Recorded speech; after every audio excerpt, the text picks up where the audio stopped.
प्रकाश के अगले पार्ट में हम लोग पढ़ेंगे लेंस के बारे में, यानी प्रकाश का अपवर्तन टॉपिक के अंतर्गत हम लोग यहाँ पर स्फेरिकल लेंस यानी गोली जो लेंस होते हैं उनके बारे में अब पढ़ेंगे। उनसे कैसे कोई प्रतिबिंब को दर्शाया जाता है या बनाया जाता है उसके बारे में पढ़ा जाएगा। तो सबसे पहले लेंस है क्या, कितने प्रकार के लेंस हो सकते हैं, उनके बारे में चर्चा करते हैं। तो लेंस है क्या, एक तरह से कह सकते हैं पारदर्शी ठोस होता है। एक पारदर्शी ठोस है जिसका कम से कम एक तरफ का जो सतह होगा वह कर्व होगा, यानी स्फेरिकल होगा, गोली होगा, घुमावदार होगा। ठीक है। तो जैसे हमने यहाँ पर बहुत सारे लेंस के स्ट्रक्चर बनाए हैं, तो लेंस एक ऐसा पारदर्शी ठोस है जिसका कम से कम एक सतह बिल्कुल वक्र होना चाहिए, वक्राकार होना चाहिए, जिसको हम लोग कहते हैं गोली या स्फेरिकल, जैसे यहाँ पर दिखाया गया है। हमने लेंस को दो कैटेगरी में डिवाइड किया है। लेंस मुख्यतः दो कैटेगरी में होता है, उत्तल लेंस और दूसरा है अवतल लेंस। उत्तल लेंस क्या है? उत्तल लेंस की जो खासियत होती है इसमें यह होता है कि अगर कोई लेंस का बीच का पोर्शन यानी मध्य का जो भाग हो वो चौड़ा हो, परंतु बाकी ऊपर और नीचे का भाग जिसको किनारा कहते हैं, तो किनारे का जो भाग पतला हो, यानी बीच में मोटा हो और किनारे पर पतला हो, तो उसको कहा जाता है उत्तल लेंस। और दूसरा अवतल लेंस। अवतल लेंस वह लेंस है जिसका मध्य का भाग यानी बीच में पतला होगा परंतु किनारे पर चौड़ा होगा। तो मुख्यतः जब भी हम लोग उत्तल लेंस या अवतल लेंस की बात करते हैं तो यही चित्र बनाते हैं। उत्तल लेंस को इस तरह से फिगर में दिखाते हैं और अवतल लेंस को फिगर में ऐसे दिखा दिया जाता है। लेकिन इसके अलावा हमने यहाँ पर दो और चित्र बनाए, ये भी उत्तल लेंस ही हैं, क्योंकि ये भी बीच में मोटा है, किनारे पर पतला है, इसलिए इसको भी उत्तल लेंस कहेंगे। इसमें भी दिख रहा होगा बीच में मोटा है, किनारे पर पतला, चंद्रकार मॉडल में बिल्कुल होगा। यहाँ पर बीच में पतला है, किनारे पर मोटा है, बीच में पतला बट किनारे पर मोटा है। तो ये तीनों के तीनों ही अवतल लेंस है, ये तीनों उत्तल लेंस है। तो मुख्यतः लेंस को दो कैटेगरी में डिवाइड किया गया, दो भागों में, उत्तल लेंस और अवतल लेंस। तो अब हम इस तीनों लेंसों में अंतर क्या है, तीनों तो उत्तल लेंस है लेकिन तीनों का नामकरण अलग होता है। यह लेंस में दोनों तरफ उभरा हुआ पोर्शन है, दोनों तरफ उभरा हुआ होगा, इसलिए इसको कहते हैं द्विउत्तल, द्विउत्तल लेंस। दोनों तरफ उभरा होगा तो द्विउत्तल। इसमें एक तरफ उभरा है लेकिन एक तरफ बिल्कुल प्लेन है, समतल है, इसलिए इसको कहते हैं समतल उत्तल।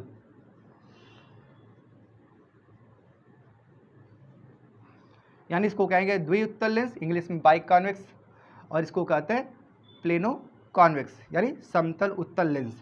और ये जो दिखाई दे रहा होगा बीच में मोटा अभी भी है, लेकिन ये लेंस एक तरफ से थोड़ा सा अंदर कर दिया गया है, प्लेन नहीं है, इसलिए इसको कहते हैं अवतल उत्तल,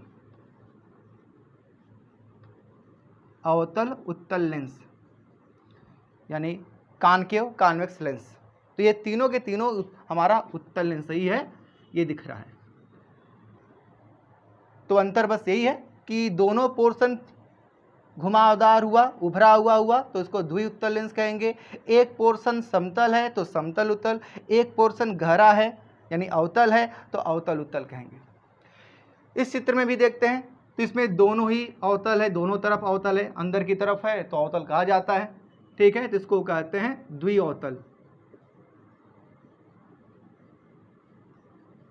इसमें एक तरफ प्लेन है, समतल है, तो इसको समतल अवतल।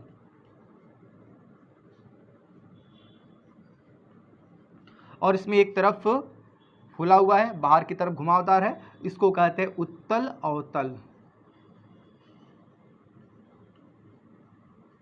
तो ये हमारे कुछ प्रमुख लेंस हुए। तो इतनी तरह के लेंस पॉसिबल हैं। तो उत्तल लेंस भी तीन चित्रों में दिखा सकते हैं, तीन भागों में विभाजित कर सकते हैं। दोनों तरफ फूला हुआ हो, उत्तल हो तो द्विउत्तल, एक तरफ समतल होगा तो समतल उत्तल, अगर एक तरफ अवतल है, गहरा है तो उसको अवतल उत्तल कहते हैं। उसी प्रकार अवतल लेंस के भी तीन भाग हो गए, दोनों तरफ अवतल है तो द्विअवतल, एक तरफ समतल हुआ यानी प्लेन हुआ तो समतल अवतल, और अगर एक तरफ उत्तल हुआ, फूला हुआ है तो उसको उत्तल अवतल लेंस कहते हैं। तो यह है लेंस।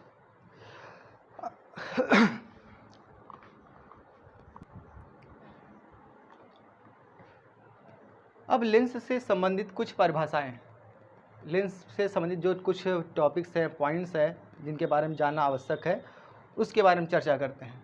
तो हमने कुछ नाम यहाँ पर लिखे हैं। पहला है द्वारक, मुख्य अक्ष, प्रकाशिक केंद्र और फोकस। फोकस के बाद फोकस दूरी भी हो जाएगा।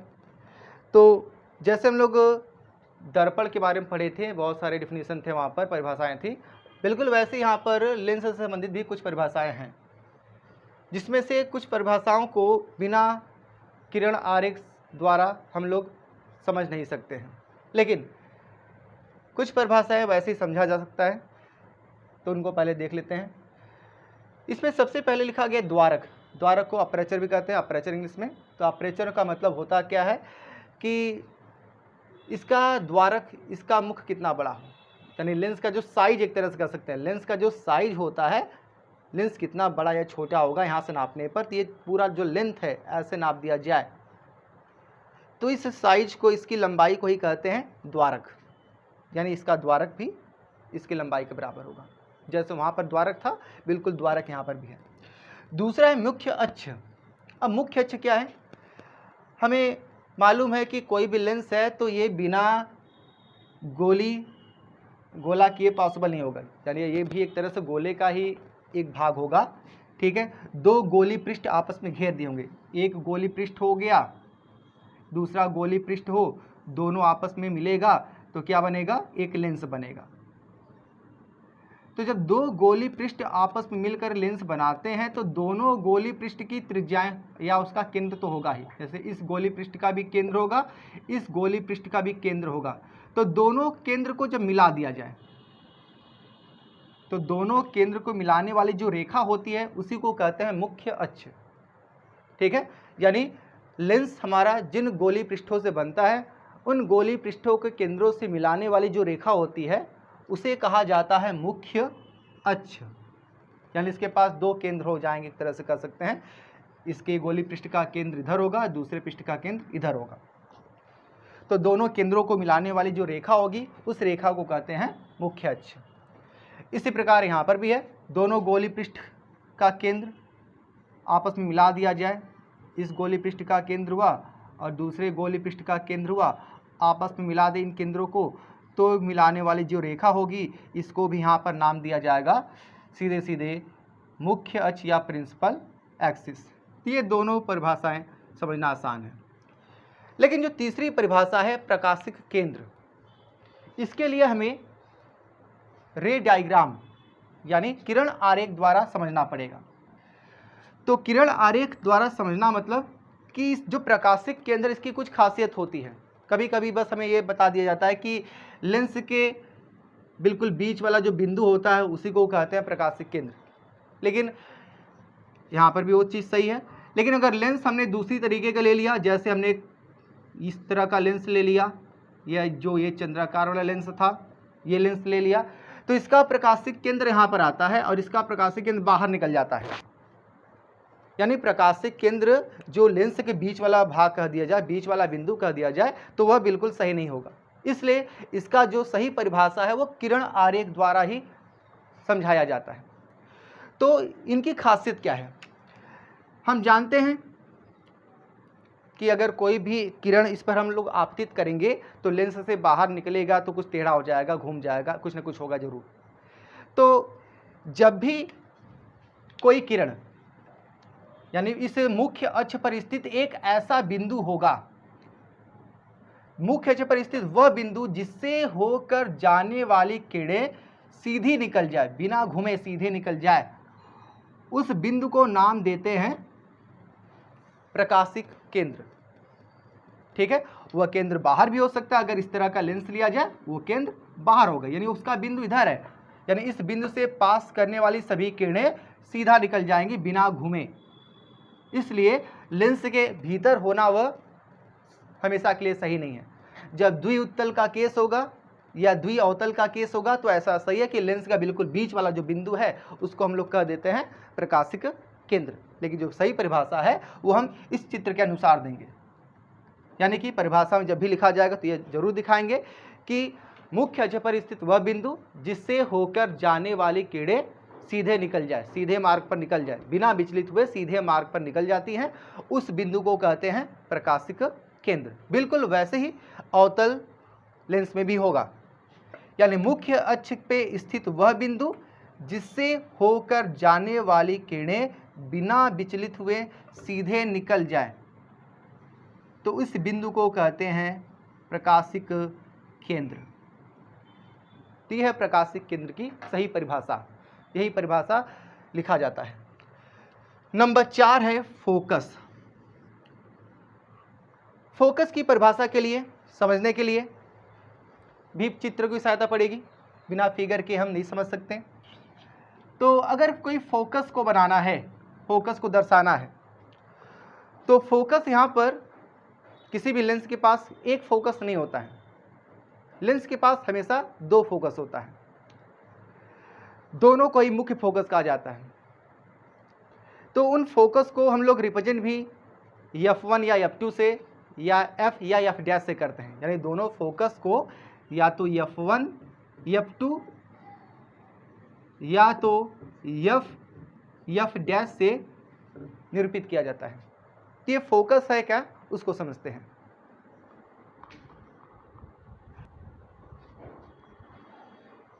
तो लेंस का फोकस व फोकस दूरी, हमने बताया लेंस के पास 2 फोकस होते हैं, क्योंकि लेंस को सीधा रखा या उल्टा रखा जाए तब भी लेंस ही रहेगा। दर्पण के केस में तो ऐसा नहीं था, सीधा दिखा तो दर्पण है, उल्टा कर दिया तो कुछ नहीं दिखने वाला है, एक तरफ कलर होता है, पॉलिश होता है। लेकिन लेंस तो हम जानते हैं कि ऐसे रखे या इसको उल्टा कर दिए तो कोई अंतर नहीं पड़ेगा। तो लेंस के पास 2 फोकस होते हैं और दोनों फोकस की जो दूरी होती है बराबर होती है, यानी हम ये डिसाइड नहीं कर पाएंगे कि कौन सा हमारा मुख्य फोकस है, तो इसलिए दोनों का ही मुख्य फोकस कहा जाता है। परंतु जब भी परिभाषा है, अगर मुख्य फोकस आ गया तो जो प्रथम फोकस जिसको हम लोग F लिखे हैं या F1 लिखते हैं, उसी को मुख्य फोकस की तरह माना जाएगा, और जो F डैश है उसको दूसरा फोकस, द्वितीय फोकस कर सकते हैं। तो इसमें हमने दोनों के लिए चित्र यहाँ पर बनाया है।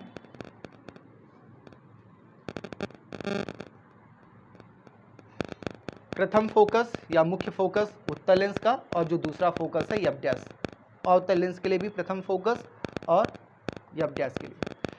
तो डिफिनीशन यानी परिभाषा जब भी देना होगा तो बिना चित्र के परिभाषा इसका हम नहीं देंगे, ठीक है। फोकस की परिभाषा जब भी दिया जाए तो बिना चित्र के देना संभव नहीं होगा। तो पहले नंबर पे आते हैं लेंस का फोकस या मुख्य फोकस जिसको कहते हैं, जिसको प्रथम फोकस भी नाम देते हैं, वो है क्या।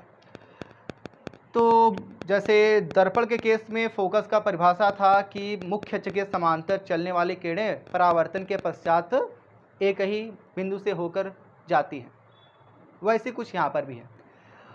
मुख्य अक्ष के समांतर चलने वाली जितने भी किरण लोगे, नीचे या ऊपर कहीं पर भी हो, तो मुख्य अक्ष के समांतर चलने वाली सभी किरणें लेंस से अपवर्तन के पश्चात, नॉट परावर्तन, परावर्तन नहीं कहेंगे यहाँ पर, अब अपवर्तन कहा जाएगा। तो लेंस से अपवर्तन के पश्चात किसी एक ही बिंदु से होकर जाती है। तो ये गया, इधर गया, ये समांतर आया, इधर से पास हुआ।